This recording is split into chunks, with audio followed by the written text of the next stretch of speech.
Vamos juntos com mais um programa. Um estudo revelou que os micro-organismos presentes em um solo podem conter benefícios que ajudam no plantio de soja. Neste caso, determinadas doenças são impedidas de proliferar e, assim, evitar grandes prejuízos financeiros ao agricultor.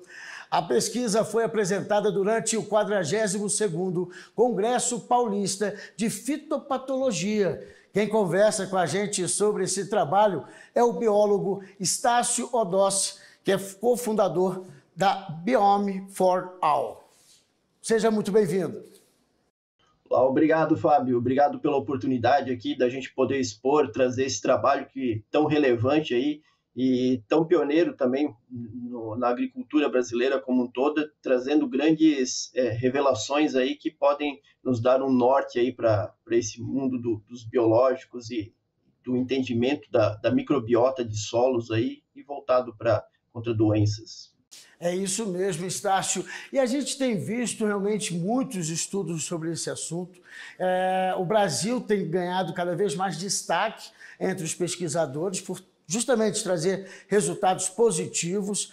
E nesse caso não foi diferente, né? Vocês conseguiram identificar que praticamente a doença se instala a partir de 3 fatores básicos: a presença do patógeno, né? Um ambiente que seja favorável para esse desenvolvimento e também um hospedeiro sucessivo, ou seja, um local que possa então realmente ter todas as condições para que a doença se instale e assim avance na plantação. É por aí, né? Vocês têm que atuar para que o solo permita realmente ter todos os, vamos dizer assim, os nutrientes necessários para não deixar a doença penetrar. Perfeito, Fábio. O que você acabou de citar é o pilar da fitopatologia, né? Então, se uma doença ela vai desencadear ou não, ela vai depender desses 3 fatores, né? E hoje o que nós trouxemos aqui do nosso estudo é justamente falar da questão do ambiente, né? Ou seja, da microbiota que está ali presente, de como que ela interage e como isso pode também influenciar no surgimento dessa doença.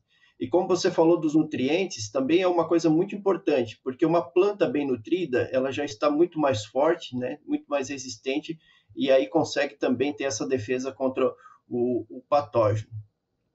Vocês conseguiram fazer esses testes e identificaram, né, justamente algumas doenças clássicas, né, daquela, no caso da soja, mas justamente perceberam que ela mantinha uma rotina, vamos dizer assim, justamente você tinha que quebrar aquela tendência nutrindo o solo. É isso? Até para deixar claro como que a gente montou o experimento, que isso é muito importante até para ajudar no entendimento, né?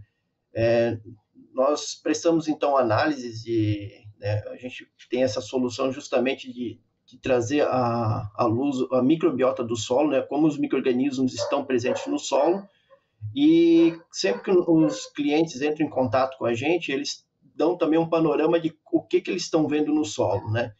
E entre uma das perguntas que a gente faz é: o seu solo tem o aparecimento de doença ou não? Né? Então, cerca de apenas 35% dos produtores constataram que no solo havia doença. Só que quando nós começamos a fazer as nossas análises e começar a liberar esses relatórios e resultados, né, foi impressionante, porque 89% das amostras tinham patógenos lá. E aí nós fizemos um contraste: poxa, olha, tem 35 só que apresentou, mas tem 89 que tem o patógeno, né? Então, por que tem o patógeno e não está desencadeando a doença, né? Então, aí isso levou para nós várias perguntas. E como, além de ser uma empresa, nós somos uma empresa com um alto grau científico, a gente gosta dessa parte de investigação, e nós, então, usamos as nossas ferramentas para entender melhor e para trazer isso e dividir, né, com todo o mercado aí para juntos todos poderem ganhar. Então foi dessa forma que a gente entrou com esse estudo e que aprendemos então que realmente a estrutura aí do microbioma como um todo, ele auxilia a planta para ela ser resistente a essa doença. E aí isso pode ser de diversas formas, pode ser antagonistas que realmente estão ali, outros organismos que estão combatendo esses patógenos, pode ser também de uma microbiota que está disponibilizando uma quantidade maior de nutriente para a planta, como você mesmo citou na pergunta, né? E de alguma forma combatendo com que a população desse patógeno não cresça, né? Estácio, parece que a pesquisa trouxe um relevante dado, porque justamente são duas espécies aqui que acabam colocando em risco uma plantação enorme de soja, causando um prejuízo financeiro ao agricultor, que seriam então doenças da soja. A podridão negra, que é da raiz, e a podridão vermelha da raiz. O estudo trouxe, né, às claras que essas duas doenças podem sim ser interrompidas, combatidas, né, ali com micro-organismos adequados no solo. Perfeito, né? Inclusive hoje o mercado já apresenta aí várias espécies aí de biocontrole, né, para controlar esse tipo de doença, né? A gente está falando aí da macrofomina e do complexo do Fusarium solani, né? Que são os agentes ativos aí, então, nessas duas doenças. E hoje a gente tem aí, então, uma grande gama de biocontroles, de produtos para ser utilizado, tanto no suco de plantio, quanto no próprio tratamento de sementes, né? Uma coisa que a gente tem entendido também e aprendido com a microbiota do solo é que uma coisa que importa muito é a quantidade de biocontrole que você tem no início do plantio. Quando você faz o plantio, como está a sua microbiota em relação aos potenciais biocontrole e o patógeno no solo. Então, quando você tem uma quantidade de biocontrole ali que está alta para combater ele, provavelmente você vai ter uma planta sadia, que não vai apresentar doença, porque você vai ter ali um controle biológico ocorrendo de forma bem equilibrada. Sensacional, porque eu acho que casos como de perdas de grandes extensões de lavoura de soja, devido à falta dessa observação, né, de como está nutrido o seu solo, a sua terra, se ela foi trabalhada adequadamente, né, para que ficasse rica em nutrientes e assim criasse uma espécie de blindagem, né, uma película contra o surgimento de doenças. E unido a isso, eu gostaria justamente de comentar se foi possível vocês terem esse estudo, qual foi a abrangência, né? Eu acho que vocês conseguiram pegar bons exemplos para justamente confirmar esse estudo ser apresentado lá no Congresso Paulista de Fitopatologia, né? Não, perfeito, Fábio. Para falar da abrangência do estudo, né, nós pegamos amostras, então, localizadas basicamente em quase todas as regiões do Brasil, né? A gente tem amostras aí do Sul, Sudeste, temos o Cerrado, da região do Mato Piba, né? Então, todos os nossos clientes que a gente tem nessas regiões, algumas localidades com um pouco mais, um pouco menos de amostras, né? Foi de acordo realmente com o tanto que foi nos enviado.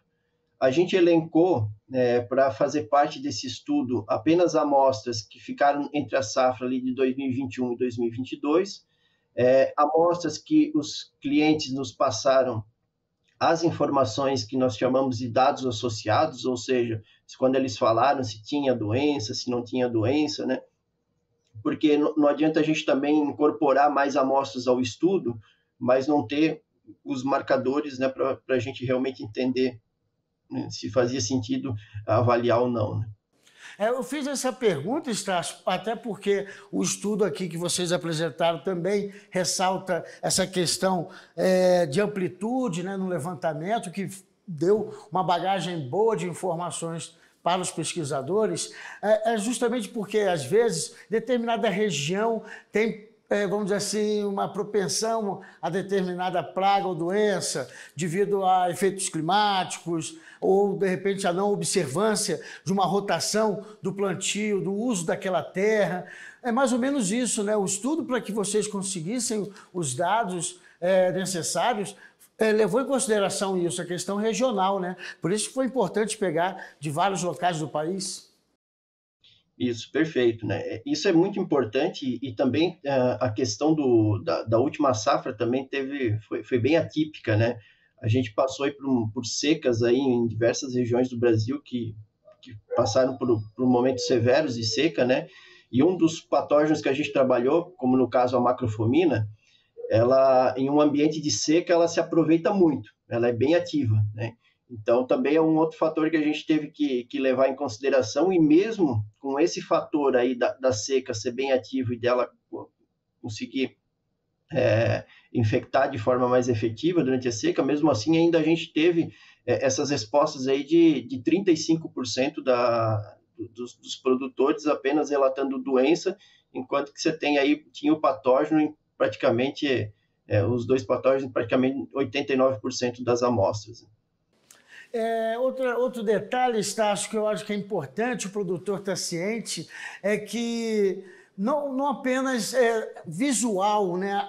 Os problemas da plantação não são possíveis de serem detectados apenas visualmente, chegando lá e olhando por causa da coloração da planta, da folha. É necessário que realmente veja como é que está o fundo ali, onde está a raiz da planta, né? Porque muitas vezes é necessário que o agricultor realmente faça uma varredura no seu plantio, porque o problema pode estar embaixo, né? Perfeito, né? Aquilo que está visível é muito fácil, né? O produtor está todo dia andando pelas suas plantações e ele vê o que está acontecendo, né? Agora, o que está no solo, geralmente você vai acabar notando num período um pouco mais avançado. Outra questão também que é importante levantar é que tem várias dessas doenças que quando você analisa, por exemplo, uma podridão ali, eu tenho uma podridão aqui, mas qual que é o agente realmente que está agindo aqui, né? Qual que é o patógeno, né? Às vezes não está muito claro. Então, isso também é uma questão que é importante, né? Porque como que você vai fazer uma tomada de decisão sem saber qual que é o patógeno que está ali? Isso é muito Fundamental, né? importante. É verdade. Chamar um técnico, né, um especialista que possa fazer esse trabalho nessa pesquisa na sua terra para identificar e assim poder atuar. Por isso que eu acho que é importante a gente também trazer nesse bate-papo a questão dos biodefensivos, né, que eles podem estar agindo, eu acho que quase que como uma força-tarefa contra esses, vamos dizer assim, os vírus, né, contra as doenças, contra quem não é bem-vindo num plantio de soja, vamos resumir assim. Não, perfeito. Até para complementar o que você acabou de falar, eu vou trazer até uma parte final aqui do estudo, foi o que acabou coroando até o estudo, né?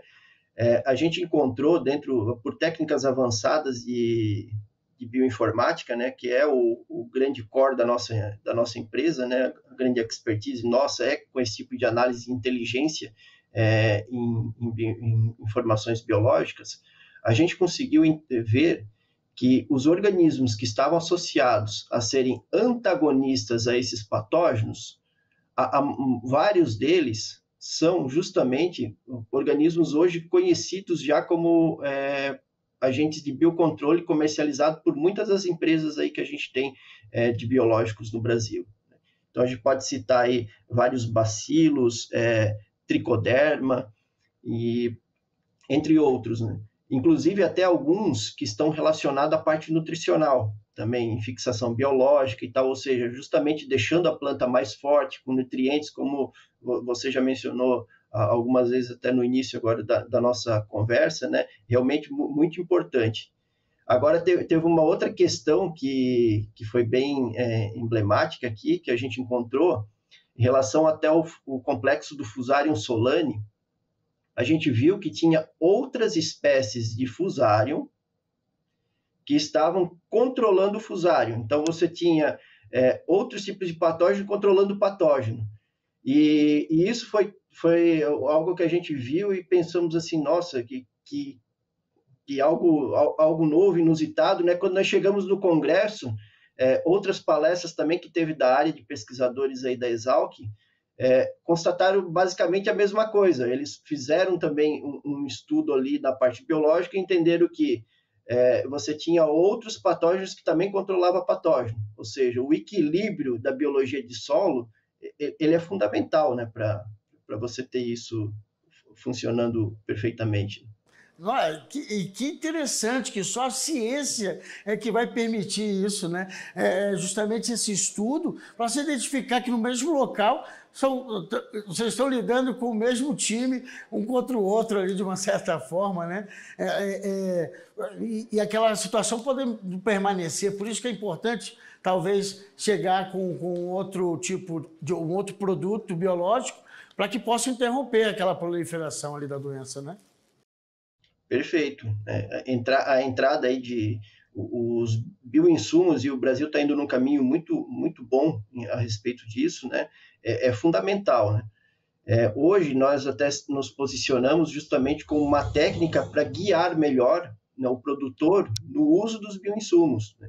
Então, quando você faz uma análise, quando você analisa um solo, entende toda a parte da microbiologia daquele solo, você tem um maior empoderamento de saber, às vezes, qual o agente de biocontrole que você vai entrar, ou às vezes até outros tipos de tomada de decisão, né, que não somente só a entrada de biocontrole, você pode fazer várias coisas, né? Você identificou o patógeno, você pode entrar com cultivar que seja resistente àquele patógeno, você pode entrar mais com biocontrole, você pode estudar melhor a fisiologia do patógeno e defender o solo de alguma forma para melhorar também a planta, né?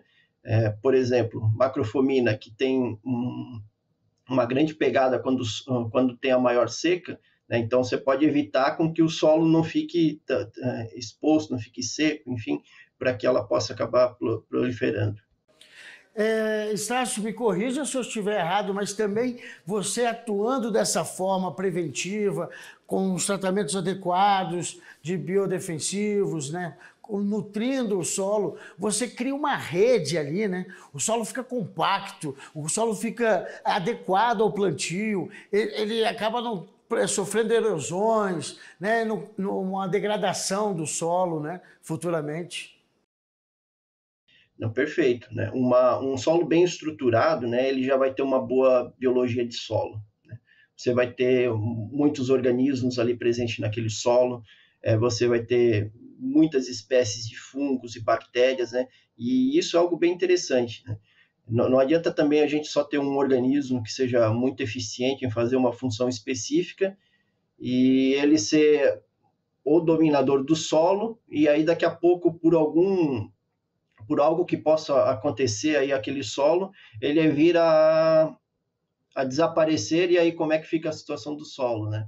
Fica complicado. Enquanto você tem uma grande diversidade, né, uma grande quantidade aí de micro-organismos que fazem as mesmas funções, isso é muito positivo, porque se uma ou outra espécie acaba deixando de existir por algum problema aí, fator climático, enfim, qualquer outro tipo de fator, as outras estão ali para sobrepor, né? E as bactérias e os fungos, eles conseguem fazer muitas funções que ajudam a planta e a estruturação do solo, né? Com algumas substâncias que ajudam a reter água, a reter alimentos, né?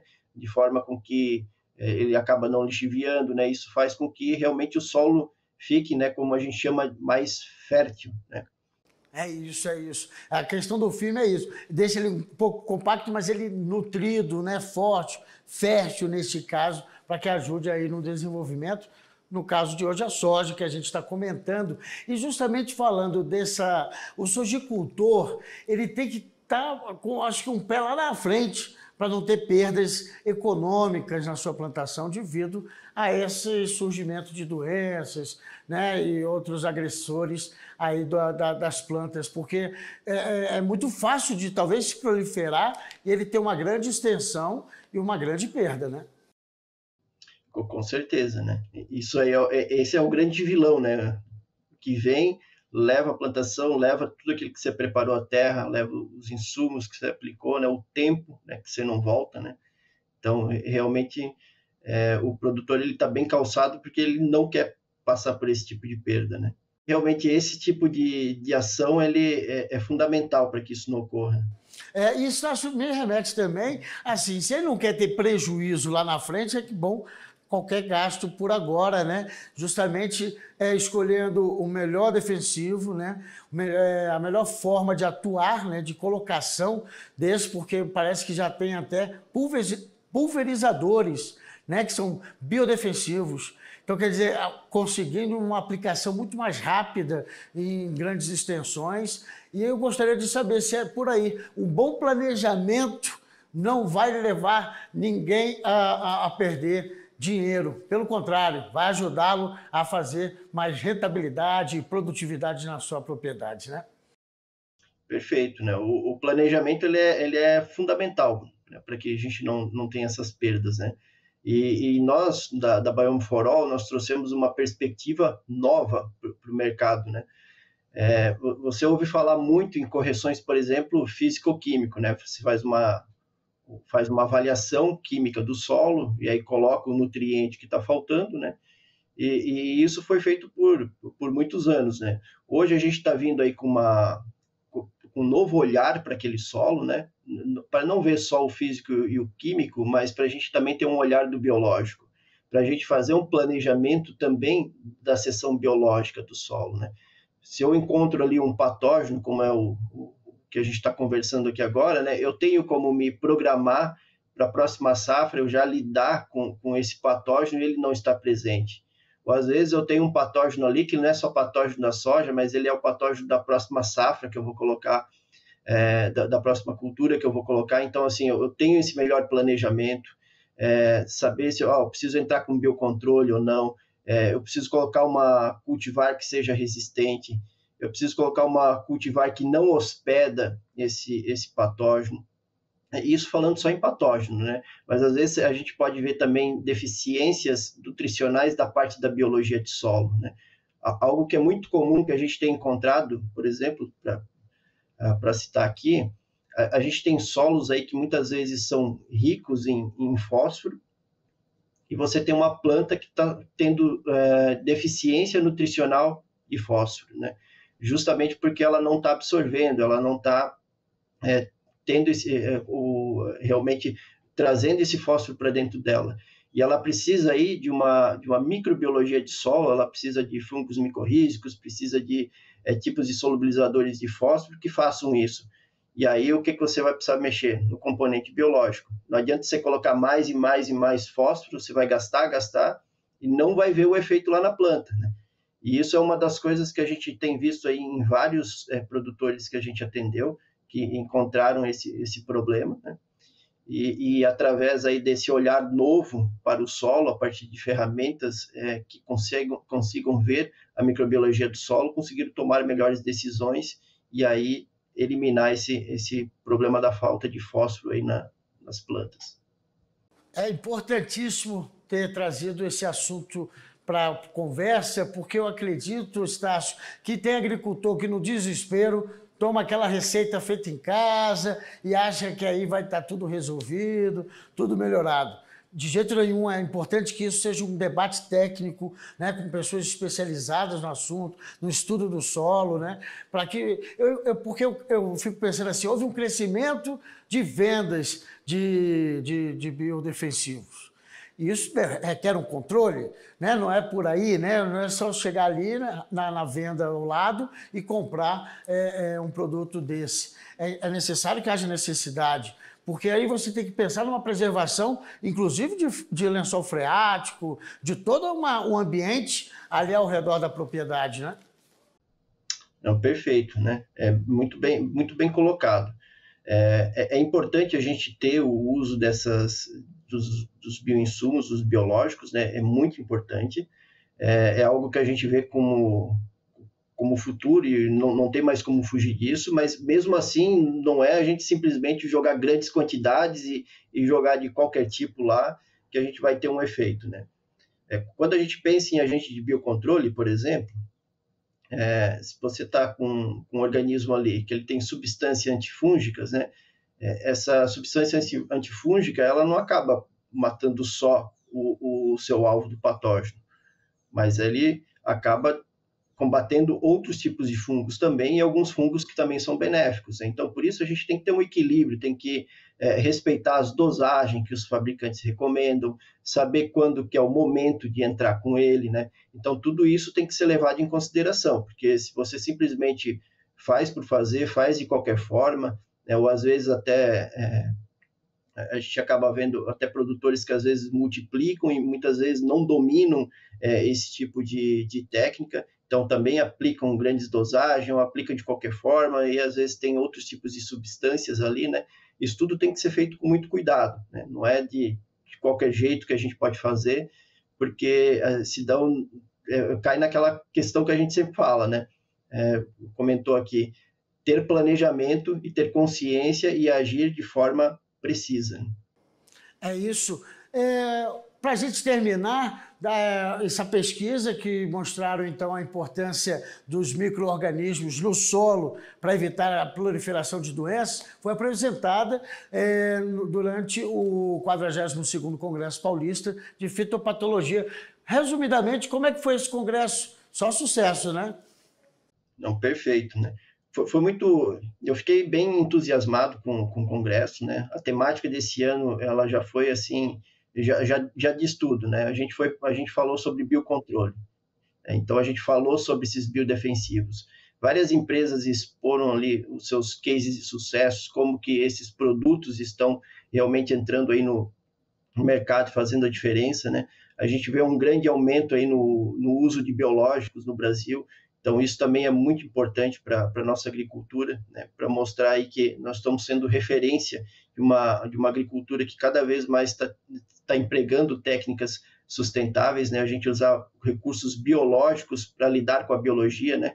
Então, isso é algo fundamental. Foi muito bom de ver que os outros colegas e as outras empresas estão também atuando forte nessa área, né?